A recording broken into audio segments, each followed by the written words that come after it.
والحافظون لحدود الله। এবারে তোমাকে আল্লাহ রাব্বুল আলামিনের যে আইন করে দিয়েছেন তিনি এই আইনের সংবিধানকে তোমাকে রক্ষা করতে হবে। যদি আল্লাহ রাব্বুল আলামিনের আইনের সীমানাকে লঙ্ঘন করে কেউ, তার বিরুদ্ধে তোমাকে দাঁড়িয়ে যেতে হবে এবং আল্লাহর আইনের সীমানাকে রক্ষা করবার দায়িত্ব নিজের কাঁধের মধ্যে নিতে হবে। প্রিয় ভাইয়েরা আমার, গভীর মনোযোগ দিয়ে শুনতে হবে। আল্লাহ রাব্বুল আলামিন মানব জাতির জন্য একটা দণ্ডবিধি করে দিয়েছেন, সংবিধান করে দিয়েছেন। পৃথিবীর জমিনে মানুষেরা যদি কোনো অন্যায় অবিচার করে থাকে, যদি কোনো খারাপ কাজ করে থাকে, সব কিছুর যেমন বাংলাদেশে এবং পৃথিবীর বিভিন্ন সংবিধানে আইন রয়েছে, ঠিক তেমনি আল্লাহ রাব্বুল আলামিন মুমিনদের জন্য সংবিধান করে দিয়েছেন কোরআনুল কারীমে। প্রিয় ভাইয়েরা আমার, আজকে আল্লাহ রাব্বুল আলামিনের এই হুকুমগুলোকে মান্য করে না মুসলমান, এই হুকুমের বিরুদ্ধে গিয়ে আজকে মুসলমান নিজে দাবি করে। আপনি কখনোই মুমিন হতে পারবেন না যতক্ষণ পর্যন্ত আপনি আল্লাহ রাব্বুল আলামিনের আইনকে রক্ষা করবেন না।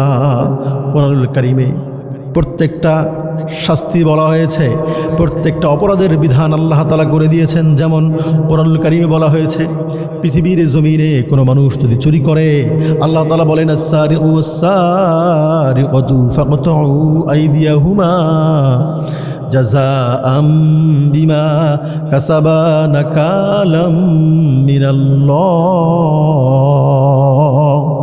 আল্লাহ রাব্বুল আলামিন তার নবীকে রাখ দিয়ে বলেন, ও আমার হাবিব, আপনি পৃথিবীর ওই সমস্ত মানুষদেরকে বলে দেন, পৃথিবীর জমিনে যারা চুরি করবে, এই চোরটা পুরুষ হোক আর চোরটা নারী হোক, যদি তারা চুরি করে তাহলে এদেরকে ধরে এনে তাদের হাতকে তোমরা কেটে ফেলো।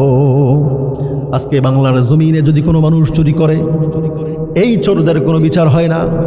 এই চোরদের বিচার যদি বাস্তবায়ন করতে বলা হয় কোরআনুল কারীম অনুযায়ী, তখন বাংলার জমিনে এই নামধারী মুসলিমরা তারা বলবে এটা হচ্ছে বর্বরতার আইন, এটা হচ্ছে মধ্যযুগীয় বর্বরতার আইন। যদি এটা মনে করে, যেই ব্যক্তি এটাকে মনে করবে, নিঃসন্দেহে ওই ব্যক্তি তাগুত।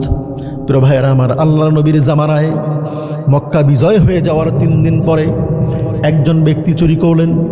যেই ব্যক্তি চুরি করেছেন তার নামটা হচ্ছে ফাতিমা। সাহাবা আজমাইনরা অবাক হয়ে গেলেন, এই কুরাইশের মেয়ে ফাতিমা চুরি করেছে, এই কুরাইশের মেয়ে ফাতিমা চুরি করেছে। এটা যদি মানুষ জানে, এর যে হাত কেটে দেওয়া হয়, তাহলে আমরা কুরাইশের লোকেদের বদনাম হয়ে যাবে। এটাকে একটু বিকল্প কিছু করা যায় কি না? এটা বিকল্প করবার জন্য হযরত মুহাম্মদ সাল্লাল্লাহু আলাইহি ওয়াসাল্লামের কাছে লোক পাঠিয়ে দেওয়া হলো। আল্লাহর নবীর পালক নাতি ওসামা বিন যায়েদ রাদিয়াল্লাহু তাআলা আনহু আল্লাহর নবীকে এসে বলেন, আনাজি, আমাদের বংশের মধ্যে একজন মেয়ে চুরি করেছে, কুরাইশের মেয়ে ফাতিমা চুরি করেছে। এই কুরাইশের মেয়ে ফাতিমার যদি হাত কেটে দেওয়া হয়, তাহলে আমাদের কুরাইশের বদনাম হয়ে যাবে। আল্লাহর নবী এইটা কথা শোনার পরে তিনি দাঁড়িয়ে গেলেন, রাগান্বিত হয়ে গেলেন, তার চোখ মুবারক লাল হয়ে গেল। তিনি সমস্ত মানুষদের উদ্দেশ্যে ভাষণ দিতে লাগলেন আর বলতে লাগলেন, হে আমার সাহাবীরা, তোমরাও কি সেই ইহুদি এবং খ্রিস্টানদের মতো আল্লাহর বিধানকে লঙ্ঘন করতে চাও? আল্লাহর বিধানকে পিছনে ফেলে রাখতে তোমরা কি চাও? আজকে জেনে রাখো, ওই ফাতিমা কুরাইশের মেয়ে ফাতিমা নয়, আজকে আমি মুহাম্মাদের মেয়ে। লাউ আন্না ফাতিমাতা বিনতি মুহাম্মাদিন সারাকাত, আজকে আমি মুহাম্মাদের মেয়ে ফাতিমা যদি চুরি করতো, লাকাতাতু ইয়াদাহা, আমি আল্লাহর আইনকে বাস্তবায়ন করবার জন্য আমি আমার কলিজার টুকরা মেয়ে ফাতিমার হাত পর্যন্ত আমি কেটে ফেলতাম। জোরে বলেন আল্লাহু আকবার। প্রিয় ভাইরা আমার, এবারে এইভাবে শুধু চুরির ব্যাপারে নয়, আল্লাহ রাব্বুল আলামিন জিনার শাস্তি করে দিয়েছেন। জিনার ব্যাপারে বাংলাদেশের দণ্ডবিধির যে ধারাগুলো আছে, এই বাংলাদেশ দণ্ডবিধির একটি ধারাতেও আপনি পাবেন না যদি কোনো মানুষ জিনা করে এই জিনার শাস্তির বিধান রয়েছে। অথচ আল্লাহ রাব্বুল আলামিন বলে দিয়েছেন, আয-যানিয়াতু ওয়াজ-যানি ফাজলিদু কুল্লা ওয়াহিদিম মিনহুমা মিআতা জালদা। বন্ধুগণ আমার, এর আগে আল্লাহ তাআলা বলেন, ওয়ালা তাকরাবুজ জিনা ইন্নাহু কানা ফাহিশাতাও ওয়া সাআ সাবিলা। তোমরা জেনা বেবিচারের কাছে যেও না। জেনা বেবিচার হচ্ছে অশ্লীল কাজ, বেহায়াপনা কাজ, খারাপ কাজ, অন্যায় কাজ। যদি তোমরা জেনা বেবিচারের কাছে যাও তাহলে তোমাদের জন্য আমি শাস্তির বিধান করে দিয়েছি। আল্লাহ তাআলা বলেন, যদি কোনো পুরুষ জেনা করে, যদি কোনো বিবাহিত পুরুষ আর মহিলা জেনা করে, তাহলে ওই সমস্ত জেনাকারী আর জেনাকারিনীদেরকে তোমরা সামনে নিয়ে আসো। তোমরা সামনে এনে জনসম্মুখে এনে তাদেরকে অর্ধেক পুতো করে, তাদেরকে পাথর নিক্ষেপ করে তাদেরকে তোমরা হত্যা করে ফেলো। আজকে যদি এই আইনকে বাস্তবায়ন করতে বলা হয়, আমার গভর্নমেন্ট বলে দিবে এই আইন তো হলো মধ্যযুগীয় আইন, এই আইন হলো বর্বরতার আইন, এই আইনকে পৃথিবীতে বাস্তবায়ন করা যায় না।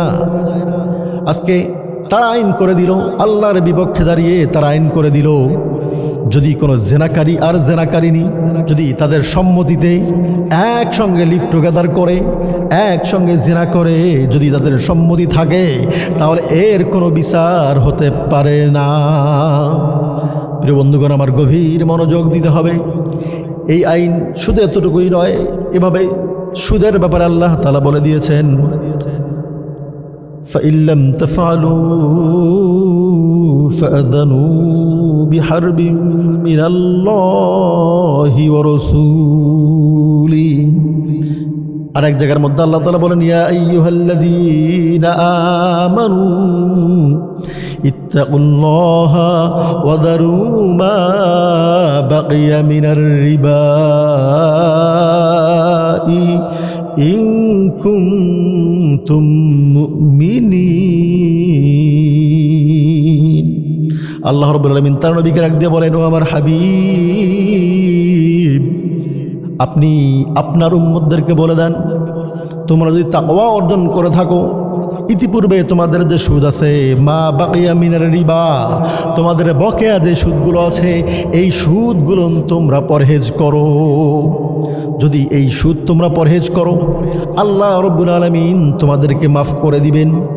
যদি তোমরা সুদ পরহেজ না করো, সুদ থেকে নিজেকে বিরত না রাখো, আল্লাহ তাআলা বলছেন, ফাইল্লাম তাফআলু ফাআযানু বিহারবিম মিনাল্লাহ ওয়া রাসূলিহি, তাহলে তোমরা আমি আল্লাহ এবং আমার নবী আমার রাসূলের সঙ্গে যুদ্ধের এলান করে দাও। বলেন না নাউজুবিল্লাহ।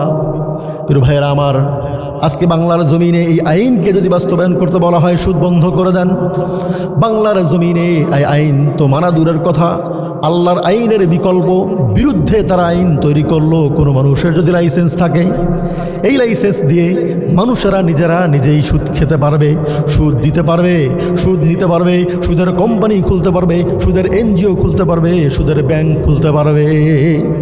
আজকে এই আল্লাহর বিপক্ষে যারা আইন করে, আইন তৈরি করে, এই আইনকে যারা মানুষের উপরে চাপিয়ে দেয়, এদেরকেই বলা হয় তাগুত। এদেরকে যারা ক্ষমতায় নিয়ে আসবে, ওই সমস্ত মানুষরাও হলো তাগুত।